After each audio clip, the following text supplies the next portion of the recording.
Hello everyone, welcome to Sanmarga classes. ಸೂಕ್ಷ್ಮ ಜೀವಿಗಳು ಮಿತ್ರ ಮತ್ತು ಶತ್ರು ಪಾಠದ 21ನೇ ಪ್ರಶ್ನೆ. ಲಸಿಕೆಗಳು ನಮಗೆ ರೋಗಗಳ ವಿರುದ್ಧ ಹೇಗೆ ರಕ್ಷಿಸುತ್ತವೆ? ಲಸಿಕೆಗಳ ಪಿತಾಮಹ ಎಂದು ಯಾರನ್ನು ಕರೆಯುತ್ತಾರೆ ಅಂತ ಕೇಳಿದ್ದಾರೆ.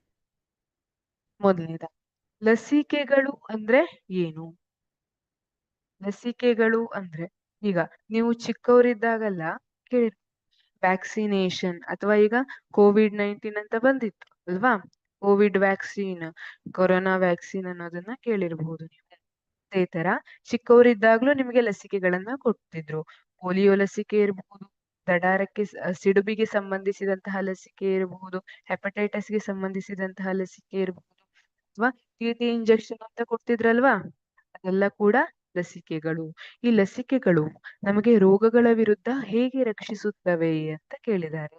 ಈ ಲಸಿಕೆಗಳನ್ನ ತಗೊಂಡ್ರೆ ನಾವು ರೋಗದ ವಿರುದ್ಧ ಹೇಗೆ ಹೋರಾಡಬಹುದು ಅಂತ ನೋಡೋಣ. ಲಸಿಕೆಗಳಲ್ಲಿ ಸತ್ತ ಅಥವಾ ದುರ್ಬಲ ಸೂಕ್ಷ್ಮ ಜೀವಿಗಳನ್ನ ಸೇರಿಸಿರುತ್ತಾರೆ. ಲಸಿಕೆಗಳನ್ನ ಹೇಗೆ ತಯಾರಿಸ್ತಾರೆ? ಇವುಗಳಲ್ಲಿ ಸತ್ತಿರುವಂತಹ ಅಥವಾ ದುರ್ಬಲಗೊಂಡಿರುವಂತಹ ಸೂಕ್ಷ್ಮ ಜೀವಿಯನ್ನ ಸೇರಿಸ್ತಾರೆ. ಇದನ್ನ ಆರೋಗ್ಯಕರ ದೇಹಕ್ಕೆ ಸೇರಿಸಿದಾಗ ಆ ದೇಹವು ಸೂಕ್ತ ಪ್ರತಿಕಾಯಗಳನ್ನು ಉತ್ಪಾದಿಸಿ ಹೋರಾಟ ನಡೆಸುತ್ತದೆ ಮತ್ತು ಅವುಗಳನ್ನು ಕೊಲ್ಲುತ್ತದೆ ಅಂತ ಹೇಳ್ತಾರೆ.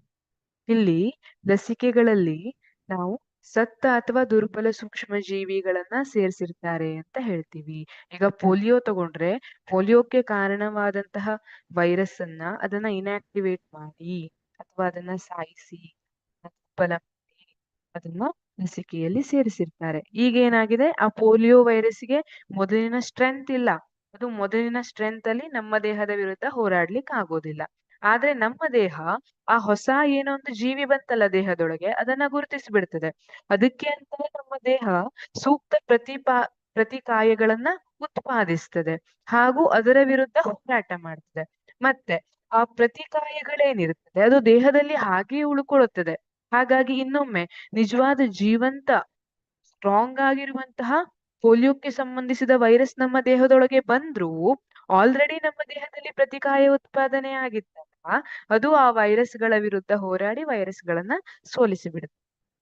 ಈ ಪ್ರತಿಕಾಯಗಳು ದೇಹದಲ್ಲಿ ಉಳಿಯುವುದರಿಂದ ರೋಗಗಳಿಗೆ ಕಾರಣವಾಗುವ ಸೂಕ್ಷ್ಮ ಜೀವಿಗಳಿಂದ ನಮಗೆ ಯಾವಾಗಲೂ ರಕ್ಷಣೆ ನೀಡುತ್ತವೆ. ಹಾಗಾದ್ರೆ ಲಸಿಕೆಗಳ ಪಿತಾಮಹ ಎಂದು ಯಾರನ್ನು ಕರೆಯುತ್ತಾರೆ? ಲಸಿಕೆಗಳ ಪಿತಾಮಹ ಎಂದು ಎಡ್ವರ್ಡ್ ಜೆನ್ನರ್ ಅವರನ್ನ ಕರೀತಾರೆ. ಎಡ್ವರ್ಡ್ ಜೆನ್ನರ್ ಅವರು ಮೊದಲು ಸಿಡುಬು ರೋಗಕ್ಕೆ ಲಸಿಕೆಯನ್ನ ಕಂಡುಹಿಡಿದಿದ್ರು. ಲಸಿಕೆಗಳ ಪಿತಾಮಹ